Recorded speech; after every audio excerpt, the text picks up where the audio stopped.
യഖൂലൂന ആമന്ന ബില്ലാഹി വബിൽ യൗമിൽ ആഖിരി വമാ ഹും ബിമുഅ്മിനീൻ. വിശ്വസിച്ചു എന്ന് പറയും, പക്ഷേ അദാബ് കണ്ണുമുന്നിൽ കണ്ടുകൊണ്ട് അള്ളാഹുവിന്റെ അദാബിൽ നിന്ന് രക്ഷപ്പെടാൻ മറ്റൊരു വഴിയില്ലെന്ന് കാണുന്ന സന്ദർഭത്തിൽ മുങ്ങിച്ചാകാൻ പോകുന്നവന്റെ കയ്യിൽ കിട്ടുന്ന പുൽത്തുമ്പ് പിടിക്കുന്നത് പോലെയുള്ള ഒരു മരണവെപ്രാളത്തിന്റെ ഗോഷ്ഠിയാണത്. അതല്ലാതെ അത് വിശ്വാസ പ്രഖ്യാപനമല്ല. അതുകൊണ്ടത് അവർക്ക് ഫലപ്രദമല്ല. അള്ളാഹ് പറയാണ്, ഇത് ഒരാൾക്കും രണ്ടാൾക്കുള്ള വിധിയല്ല. സുന്നത്തുല്ലാഹില്ലത്തി ഖദ് ഖലത് ഫീ ഇബാദിഹി. അള്ളാഹുവിന്റെ അടിമകളിൽ അത് മക്കാ മുശ്രിക്കായാലും ഫിറഔൻ രാജാവായാലും മുൻകഴിഞ്ഞ സമുദായമായാലും നിലവിലുള്ള സമുദായമായാലും ആരാണെങ്കിലും അവൻ അള്ളാഹുവിന്റെ അദാബ് കണ്ണു മുന്നിൽ കാണുന്ന ഒരു സന്നിഗ്ധ ഘട്ടത്തിൽ മറ്റൊരു നിവൃത്തിയില്ലാത്ത വേളയിൽ പ്രഖ്യാപിക്കുന്ന ഈ തൗഹീദും ഈ ഈമാനും അവർക്ക് ദുനിയാവിലും ഫലപ്രദമല്ല, ആഖിറത്തിലും ഫലപ്രദമല്ല. വഖസിറ ഹുനാലിക്കൽ കാഫിറൂൻ. അതുവരെ സത്യനിഷേധികളായി മുശ്രിക്കുകളായി ജീവിച്ച ആളുകൾ അള്ളാഹുവിന്റെ അദാബിന്റെ മുന്നിൽ, ആ അദാബിന്റെ മുന്നിൽ വിശ്വസിച്ചാൽ അവിടെ വിജയിക്കാൻ പോകുന്നില്ല, അവർ പരാജയപ്പെടുക തന്നെ ചെയ്യും. ഈ ഈമാൻ അള്ളാഹുവിന്റെ ഈമാനായി അംഗീകരിച്ചിട്ടില്ല. തീർന്നല്ലോ. ഇതിന്റെ അപ്പുറം ഞാൻ ആര് പറയും തഫ്സീർ? ഇനി എന്തിനാ അവിടെ ഒരു തഫ്സീറിന്റെ ആവശ്യം? നിങ്ങളൊന്നും ആലോചിച്ച് നോക്കിയാണ്. ഇതിന്റെ മോളഞ്ഞോ തഫ്സീർ വേണോ?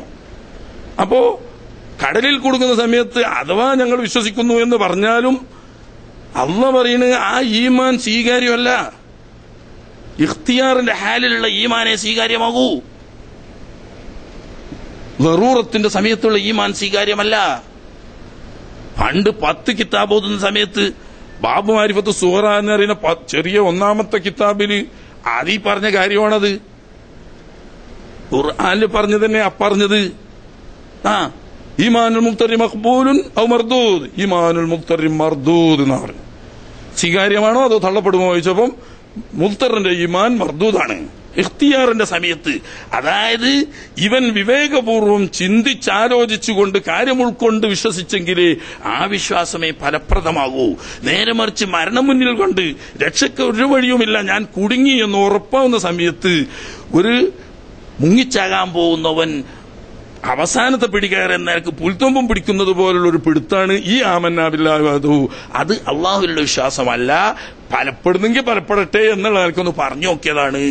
ഇത് ഖുർആൻ പറയും. അപ്പൊ ആ തലക്കുള്ള ആയത്തൊന്നും ഓതിയിട്ട് മുഹമ്മദുർ റസൂലുള്ളാഹി സ്വല്ലല്ലാഹു അലൈഹി വസല്ലം തങ്ങളോ അതുപോലെ അംബിയാ മുർസലുകളോ പഠിപ്പിച്ച ആ അള്ളാഹുവാണ് മക്കാ മുശ്രിക്കുകൾ വിശ്വസിച്ചത് എന്ന് ഒരിക്കലും ഖുർആൻ പറഞ്ഞിട്ടില്ല. അവർ വിശ്വസിച്ചവരല്ല, കഫറണമു പറഞ്ഞതാണ്. ഈ 1-2 ആയത്തുകൾ ഇങ്ങനെ കൺഫ്യൂഷൻ ഉണ്ടാകുന്നത് കൊണ്ട് അതൊന്ന് വിശദീകരിച്ചതാണ്. ഇനി അതുപോലെ കഴിവ് കഴിഞ്ഞ പ്രാവശ്യം നമ്മൾ പറഞ്ഞല്ലോ, കണക്കില്ലാതെ അള്ളാഹു തആല കൊടുക്കും എന്നൊക്കെ പറഞ്ഞു. 2 കഴിവും കൊടുക്കും എന്ന് പറഞ്ഞു, കണക്കില്ലാതെ കൊടുക്കുന്നത്. ഇവിടെ ഒരു കൺഫ്യൂഷൻ ഇവർക്ക്. ഈ മുഅ്ജിസത്തിന്റെ കഴിവുകളെ സംബന്ധിച്ച്, കറാമത്തിന്റെ കഴിവുകളെ സംബന്ധിച്ച് ഒക്കെ പറയുമ്പോ അവിടെ അല്ലാഹു സുബ്ഹാനഹു വ തആലക്ക് ഒരു പ്രത്യേക പ്രയോഗമുണ്ട്. ബീദിനി എന്ന് പറഞ്ഞാൽ, ബീദിനി എന്ന് പറയുമ്പോ അള്ളാഹുവിന്റെ പ്രത്യേക ഇതിന് കൊണ്ടിട്ട് എന്ന് പറഞ്ഞത് അവർക്ക് കഴിവില്ല, അവർക്ക് സ്വന്തമായിട്ട് അതിലൊരു സ്വാധീനവും ഇല്ല എന്ന് പറഞ്ഞതിന്റെ തുല്യാണ്. കുറെ ആയത്തുകൾ ഓതും. ഇത് ഈസാ നബി അലൈഹി സ്വലാമിന്റെ പക്ഷിയെ സൃഷ്ടിക്കുക, അതിൽ ഊതുക, അതിൽ ജീവൻ വെക്കുക, മരിച്ചവരെ വിളിച്ച് ജീവിപ്പിക്കുക തുടങ്ങിയ കുറെ കാര്യങ്ങളുണ്ടല്ലോ. ഇവിടെയൊക്കെ ബീദിനില്ല പറയുന്നുണ്ട്. എന്ന് പറഞ്ഞാൽ അതൊന്നും എന്റെ കഴിവല്ല, എന്റെ കയ്യിലൂടെ അള്ളാഹു തആല വെളിപ്പെടുത്താണ്, അങ്ങനെ ഒരു കഴിവ് കൊടുത്തിട്ടില്ല. എന്നാൽ ഇപ്പൊ എല്ലാം അങ്ങനെ തന്നെയല്ലേ? നമ്മൾ പറയുന്ന 2 കഴിവ് ഒരുപോലെ. അത് നേരത്തെ നമ്മൾ പറഞ്ഞു. അഥവാ സാധാരണ കഴിവ് സാധാരണക്കാർക്ക് കൊടുക്കുന്നതും അസാധാരണക്കാർക്ക് അസാധാരണ കഴിവ് കൊടുക്കുന്നതും നേരത്തെ മുൻകൂട്ടി കൊടുത്തു വെക്കുകയല്ല. അള്ളാഹു ഉദ്ദേശിച്ചവർക്ക് അവൻ ഉദ്ദേശിച്ചത് അവൻ ഉദ്ദേശിക്കുമ്പോൾ കൊടുക്കുന്നു. പിന്നെന്താ? മഹാന്മാർക്ക് അള്ളാഹു കണക്കില്ലാതെ കൊടുക്കും, അത് ദുനിയാവിലും കൊടുക്കും ആഖിറത്തിലും കൊടുക്കും എന്ന് അള്ളാഹു വാഗ്ദാനം ചെയ്തിട്ടുണ്ട്. അള്ളാഹു വാഗ്ദാനം ചെയ്താൽ അത് കിട്ടിയതിന് തുല്യമാണ്. അതാ അംറുല്ലാഹി ഫലാ തസ്തഅജിലൂ എന്ന് അല്ലാഹു ഖുർആനിൽ പറഞ്ഞല്ലോ. അതാ അംറുല്ലാഹ്, അല്ലാഹു സുബ്ഹാനഹു വ തആലയുടെ ഓർഡർ വന്നു കഴിഞ്ഞു, ഖിയാമത്ത് നാൾ കൊണ്ടുള്ള ഉത്തരവ് ഇറങ്ങിക്കഴിഞ്ഞു. ഫലാ തസ്തഅജിലൂ, ഇനി നിങ്ങൾ ധൃതി വെച്ച് ചോദിക്കുകയൊന്നും വേണ്ട, അത് വന്നു കഴിഞ്ഞു. അത എന്ന് പറഞ്ഞ മാദിയായ ഫീലാണ്. കഴിഞ്ഞ കാലത്ത് സംഭവിച്ചു കഴിഞ്ഞു എന്നർത്ഥം. ഇതുവരെയും വന്നിട്ടില്ലല്ലോ എന്നാ അള്ളാഹ് കളവ് പറഞ്ഞു എന്ന് പറയാൻ പറ്റുമോ? അല്ല, അള്ളാഹു പറഞ്ഞാൽ അത് നടക്കും എന്ന് ഉറപ്പാണ്. സംശയമില്ലാതെ 100% ഉറപ്പുള്ള ഒരു കാര്യമാണെങ്കിൽ അതിനെ സംബന്ധിച്ച് അങ്ങനെ പറയാം. എന്നതുപോലെ മഹാന്മാരായ അമ്പിയാക്കന്മാർക്ക് അസാധാരണ കഴിവുണ്ട് എന്ന് പറയാ. ഏതർത്ഥത്തിന്? കഴിവ് കൊടുക്കുമെന്ന് അള്ളാഹു പറഞ്ഞതിന്റെ അടിസ്ഥാനത്തിൽ കഴിവുണ്ട് എന്ന് പറയാം. ഇതുപോലെ അള്ളാഹു പറയുന്നു, ഇന്നാ അഅ്തൈനാകൽ കൗസർ, അൽ കൗസർ നബിയെ താങ്കൾക്ക് ഞാൻ നൽകിക്കഴിഞ്ഞു. അൽ കൗസർ എന്ന് പറഞ്ഞാൽ ഖൈറുൻ കസീർ എന്നാണ്, ധാരാളം ഖൈർ നൽകിയെന്ന്. അതിൽപ്പെട്ടതാണ് ഹൗദുൽ കൗസർ. അപ്പൊ ഹൗദുൽ കൗസർ നബി സല്ലല്ലാഹു അലൈഹി വസല്ലം തങ്ങൾക്ക് നൽകിക്കഴിഞ്ഞു. എന്നാൽ അത് കിട്ടുന്നത് നാളെ മഹ്ശറയിലാണല്ലോ ഹൗദുൽ കൗസർ കിട്ടുന്നത്.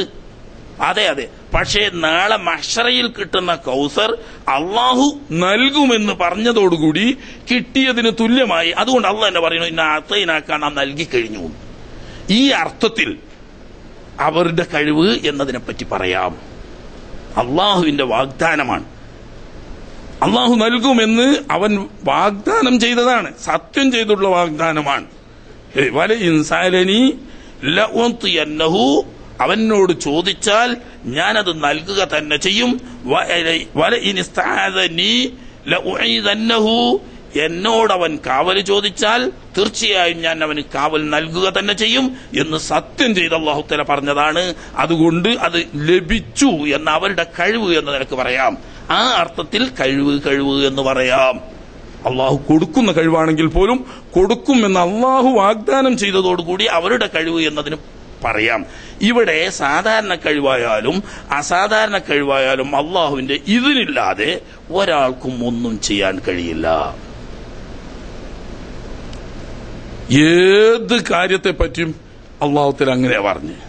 ഏറ്റവും ചുരുങ്ങിയത് നിങ്ങൾ നോക്കി, തിരുനബി സല്ലല്ലാഹു അലൈഹി വസല്ലമ തങ്ങളോട് തങ്ങൾ സത്യപ്രവാചകനോ കള്ളപ്രവാചകനോ എന്ന് തിരിച്ചറിയാൻ വേണ്ടിയിട്ട് എന്തെങ്കിലും ഒരു വ്യക്തമായ ഒരു അടയാളം വേണമെന്ന് പറഞ്ഞ് മക്കയിലെ പ്രമുഖരായ 2-3 നേതാക്കൾ മദീനയിലെ ജൂത പണ്ഡിതന്മാരെ സമീപിച്ചു. അവര് ഒരു അടയാളം പറഞ്ഞു കൊടുത്തു. 3 കാര്യം നിങ്ങൾ ചോദിക്കണം. ഒന്ന്, ലോകം മുഴുവൻ അധികാരപ്പെടുത്തിയ ഒരു ചക്രവർത്തിയെ സംബന്ധിച്ച്. മറ്റൊന്ന്, പൂർവകാലത്ത് ഒളിച്ചുപോയ ഏതാനും യുവാക്കളെ സംബന്ധിച്ച്, റൂഹിനെ സംബന്ധിച്ച്. പ്രവാചകന്മാർക്ക് മാത്രമേ ഇതിന് ശരിയുത്തരം പറയാൻ കഴിയൂ. ഇതിന് ശരിയുത്തരം പറയുന്നില്ലെങ്കിൽ പ്രവാചകനല്ല. ഇത് നിങ്ങൾ പോയി ചോദിച്ചു നോക്കിയാൽ അവർക്ക് വലിയ കാര്യമായി, വലിയ ആഘോഷമായി. ഇത് പോയിട്ട് രണ്ടാലൊന്ന് ഇപ്പൊ തിരിയുമല്ലോ, കല്ലും നെല്ലും തിരിയാന്നുള്ളവർക്ക് ഒന്ന് ആഘോഷമായിട്ട് തന്നെ വന്നിട്ട് പറഞ്ഞു, മുഹമ്മദേ നമ്മൾ തമ്മിൽ കുറെ ദിവസം ആയല്ലോ പ്രശ്നവും കുഴപ്പമൊക്കെ ആയിട്ട്, നമ്മളിപ്പോ ഇനിയിപ്പോ ആ പ്രശ്നവും കുഴപ്പമൊക്കെ ഒന്ന് നിർത്തിവെച്ച് നല്ല നിലക്ക് പോവുക. ഞങ്ങൾക്ക് 2-3 ചോദ്യം ചോദിക്കാണ്ട് അതിന് നീ ശരിക്കും മറുപടി പറയുകയാണെങ്കിൽ നീ നബിയാണെന്ന് ഞങ്ങൾ സമ്മതിക്കാം. ഇല്ലെങ്കിൽ ഇന്ന് മുതൽ ഈ പരിപാടി നിർത്തിവെച്ചിട്ട് വേറെന്തെങ്കിലും ഏർപ്പാടുക്ക് തിരിയാതാണ്. ഓക്കെ, നോക്ക്, നിങ്ങൾ പറഞ്ഞു എന്താ ചോദ്യം എന്ന് വെച്ചു. ചോദ്യം തന്നെ ഇങ്ങനെ 2-3 കുറച്ച് ചെറുപ്പക്കാര് പൂർവ്വകാലത്ത് വിശ്വാസരക്ഷയ്ക്ക് വേണ്ടിയിട്ട് ഒളിച്ചോടി. അവരെ ചരിത്രം നീ ഒന്ന് പറഞ്ഞുതരാം. മറ്റൊന്ന്, ലോകം മുഴുവൻ അധികാരപ്പെടുത്തിയ ഒരു ചക്രവർത്തിയുണ്ട്, അദ്ദേഹത്തിനെ സംബന്ധിച്ച് വിവരിച്ചു തരണം. റൂഹിനെ സംബന്ധിച്ചും വിവരിച്ചു തരണം.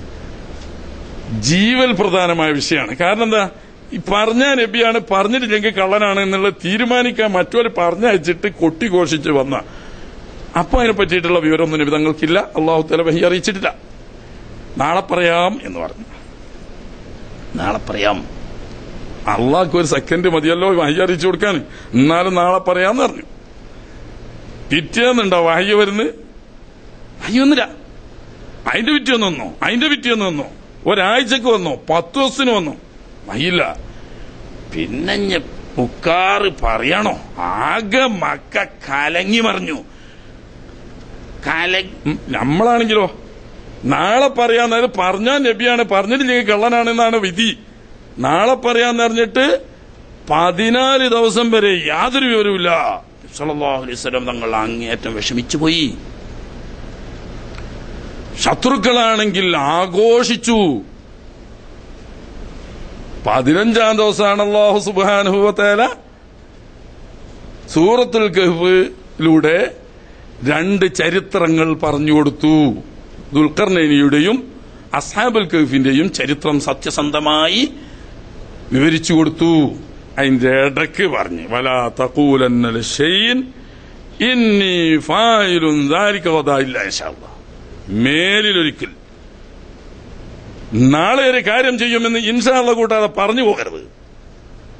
വല്ലാത്ത പാടായിപ്പോയത്. സംഗതി അപ്പോ പറഞ്ഞു കൊടുത്തുകാണ്ട് പിറ്റേന്ന് തന്നെ പറഞ്ഞു കൊടുത്തുകാണ്ട് ഇങ്ങനെ പറയരുത് എന്നല്ല പറഞ്ഞത്. ലോകത്തിന് പാഠം പഠിപ്പിച്ചുകൊണ്ട് 15 ദിവസം വരെ വഹിയാണ് മാറ്റിവെച്ചു. 15-ാം ദിവസമാണ്. എന്താ പ്രശ്നം? ഇൻഷാ അല്ലാഹ് എന്ന് പറഞ്ഞില്ല. അപ്പൊ അത് ഏത് വിഷയത്തിനും ഒരു മുഅ്മിനായ മനുഷ്യൻ ഇൻഷാ അല്ലാഹ് എന്ന് കൂട്ടി പറയണം. അള്ളാഹു തരാം എന്ന് വാഗ്ദാനം ചെയ്ത വിഷയമാണെങ്കിലും അല്ലെങ്കിലും ഇൻഷാ അല്ലാഹ് കൂട്ടിക്കൊണ്ടല്ലാതെ പറഞ്ഞുകൂടാ. അതാണ് ലാ തഖൂലന്ന ലിശൈഇൻ, ഒരു വസ്തുവിനെ പറ്റിയും പറഞ്ഞു പോകരുത്. അത് അല്ലാഹു തആല അവർക്ക് നൽകുന്ന കഴിവല്ലാന്നോ കഴിവ് നൽകില്ല എന്നോ ഒന്നും അതിനർത്ഥമില്ല. എപ്പോഴും ലാ ഹൗല വലാ ഖുവത ഇല്ലാ ബില്ലാഹ് എന്ന അടിസ്ഥാന വിശ്വാസത്തിൽ ഒരു സത്യവിശ്വാസി ഉറച്ചു നിൽക്കണം എന്നാ പറഞ്ഞതിന്റെ അർത്ഥം. നല്ലതായ ഒരു കാര്യങ്ങൾ പ്രവർത്തിക്കാനോ ഒരു തെറ്റായ കാര്യങ്ങൾ മാറ്റി നിർത്താനോ അല്ലാഹു സുബ്ഹാനഹു വ തആല ഖുദ്റത്തും തൗഫീഖും നൽകിയെങ്കിലല്ലാതെ സാധ്യമല്ല. എത്ര ചെറുതും വലുതും ഈ ഈമാൻ ഉറപ്പിച്ചു നിർത്താൻ വേണ്ടിയിട്ടാണ് ആ പറഞ്ഞതിന്റെ അർത്ഥം. ബിഇദ്നില്ല പറയുന്നത് കൊണ്ട് ദൈവമല്ല എന്ന് വിശ്വസിക്കാൻ വേണ്ടിയിട്ടാണ് ഈസാ നബി അലൈഹി സ്വലാം പറഞ്ഞത്. അള്ളാഹു കൊടുത്തു കഴിഞ്ഞാൽ അല്ലെങ്കിൽ കൊടുക്കാമെന്ന് വാഗ്ദാനം ചെയ്ത കഴിവല്ലാത്തത് കൊണ്ടല്ല. ജനിക്കുന്നതിന് മുമ്പ് ഈസാ നബി അലൈഹി സ്വലാം ജനിക്കുന്നതിന് മുമ്പ് മറിയം ബീവിക്ക് അല്ലാഹു തആല വഹി കൊടുത്തില്ലേ? അല്ലേ? മലക്ക് മുഖേന നബിന്റെ വഹി അല്ല ആട്ടെ. അതില് മറിയം ബീവിയോട് അല്ലാഹു തആല പറയുന്നുണ്ട് ഈസബിന് മറിയം എന്ന പേരിൽ ഒരു മസീഹ് ആവുന്നൊരു പുത്രൻ നിനക്ക് ജനിക്കും. ആ പുത്രൻ കുഞ്ഞുനാളിൽ സംസാരിക്കും, മധ്യവയസ്കനാകുന്ന ഘട്ടത്തിലും സംസാരിക്കും. ഇപ്പോഴും ആയിട്ടില്ല, കഴിഞ്ഞു വരുന്നേ ഉള്ളൂ. മധ്യവയസ്കനാകുന്ന കാലഘട്ടത്തിലും സംസാരിക്കും.